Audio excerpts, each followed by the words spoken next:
오늘 주신 말씀은 시편 119편 49절에서 56절 말씀입니다. 시편 119편 49절에서 56절 말씀 받들어 읽겠습니다. 주의 종에게 하신 말씀을 기억하소서. 주께서 내게 소망을 가지게 하셨나이다. 이 말씀은 나의 고난 중의 위로라. 주의 말씀이 나를 살리셨기 때문이니이다. 교만한 자들이 나를 심히 조롱하였어도 나는 주의 법을 떠나지 아니하였나이다. 여호와여, 주의 옛 규례들을 내가 기억하고 스스로 위로하였나이다. 주의 율법을 버린 악인들로 말미암아 내가 맹렬한 분노에 사로잡혔나이다. 내가 나그네 된 집에서 주의 율례들이 나의 노래가 되었나이다. 여호와여, 내가 밤에 주의 이름을 기억하고 주의 법을 지켰나이다. 내 소유는 이것이니 곧 주의 법도들을 지킨 것이니이다. 아멘. 주의 종에게 하신 말씀을 기억하소서. 주께서 내게 소망을 가지게 하셨나이다. 믿음을 가지게 하셨나이다. 사랑을 가지게 하셨나이다가 아니라 소망을 가지게 하셨나이다 라고 얘기를 하고 있어요. 그리고 사실은 이 소망으로 말미암아 또한 믿음이 굳게 서게 되는 거지요. 여러분, 고린도전서 13장에 나오는 사랑장, 사랑에 대한 얘기를 할 때 맨 마지막에 그렇게 끝내잖아요. 그런즉 믿음, 소망, 사랑, 이 세 가지는 항상 있을 것이라고, 그 중에 제일은 사랑이다 이렇게 말하는 그 내용 혹시 기억하실지 모르겠어요. 믿음, 소망, 사랑은 항상 있다고 말하고 있어요. 그런데 왜 이것이 항상 있다고 말합니까? 이 세 가지가 사실은 떨어질 수 없어요. 믿음 없는 사랑, 상상이 가십니까? 상대를 믿지 못하고 사랑한다. 상상이 가세요? 상대를 좋게 해주겠다는 소망도 없고 믿음도 없고 사랑이 있다. 말이 안 돼요. 상대를 믿어요. 믿는데 상대에 대한 소망이 조금도 없어요. 말도 안 돼요. 소망이 있을 때에 그 소망에 대한 믿음이 있는 거예요. 그리고 상대를 사랑할 때에 또한 믿게 되기도 하는 거고요. 이 떨어질 수 없는 거예요. 소망은 있는데 내가 믿음은 없다. 말이 돼요? 앞으로 어떤 좋은 일에 대한 소망이 있는데 그걸 믿는 믿음이 없어요. 이 무슨 소용이 있어요? 헛된 망상에 불과한 거죠. 장차 나는 큰 사람이 될 거야. 소망이죠. 근데 안 될 것 같아. 믿지를 못해. 의미가 없잖아요. 믿음과 소망, 사랑은 그래서 항상 함께 가는 거예요. 함께 가는 거예요. 근데 오늘 거기서 이 소망을 얘기하는 거예요. 주께서 내게 소망을 가지게 하셨나이다. 이 소망으로 말미암아 믿음이 있는 것이고 이 소망으로 말미암아 말씀을 지킬 수 있는 거예요. 그런데 사실은 이 소망도 어디서 왔습니까? 주께서 하신 말씀에서 온 거예요. 주께서 내게 소망을 가지게 하셨다는 게 뭐예요? 내가 주님의 말씀을 기억한다라고 말하잖아요. 주의 말씀을 읽고 묵상하고 기억하는 가운데 소망이 생긴 거예요. 아, 하나님이 나를 이렇게 사랑하시는구나. 하나님이 나를 향한 이렇게 놀라운 계획을 갖고 계시구나. 하나님께서 나를 축복하실 것을 이렇게 약속하셨구나. 그런 마음이 들어오니까 믿음과 더불어 소망이 생기는 거지요. 이 소망이 있으니까 내가 아무리 힘들고 어려워도 위로를 받고 용기를 가지는 거예요. 50절입니다. 이 말씀은 나의 고난 중의 위로라. 주의 말씀이 나를 살리셨기 때문이니이다.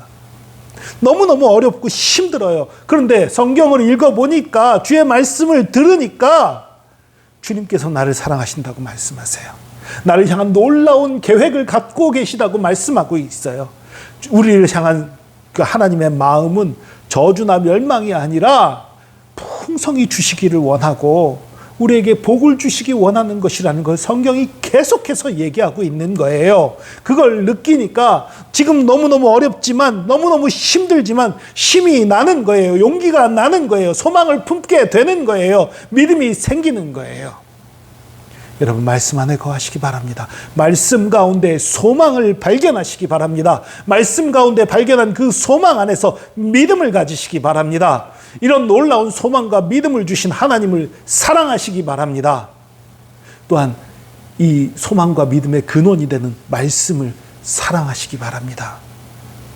말씀이 육신이 되어 이 땅에 오신 분이 예수 그리스도입니다. 하나님의 말씀을 사랑하시기 바랍니다.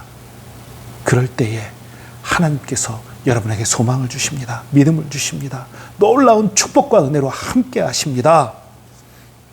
그래서 이 교만한 자들이 나를 조롱하고 나를 욕하고 그런 일이 벌어져도 내가 주님의 법을 떠나지 않는 거예요. 말씀을 여전히 지키는 거예요. 소망이 있으니까, 믿음이 있으니까, 주님을 사랑하니까 여전히 지키는 것이지요. 그리고 그런 조롱과 핍박 같은 것이 있어도 내가 위로를 받는 거예요. 여호와여, 주의 옛 규례들을 내가 기억하고 스스로 위로하였나이다. 주님의 말씀이 이랬구나. 그러니까 내가 지금 어렵지만 주님께서 나를 기억하실 거야. 나를 붙잡아 주실 거야. 나를 축복하고 계신 거야.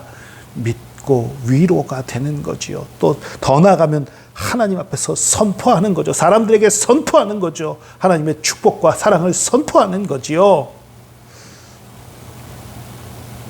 주의 율법을 버린 악인들로 말미암아 내가 맹렬한 분노에 사로잡혔나이다. 왜 분노하게 돼요? 하나님을 사랑하니까. 하나님을 사랑하는데 하나님을 떠나고 미워하고 그런 사람들이 있으면 당연히 그것 때문에 화가 나지요. 내가 나그네 된 집에서 주의 율례들이 나의 노래가 되었나이다.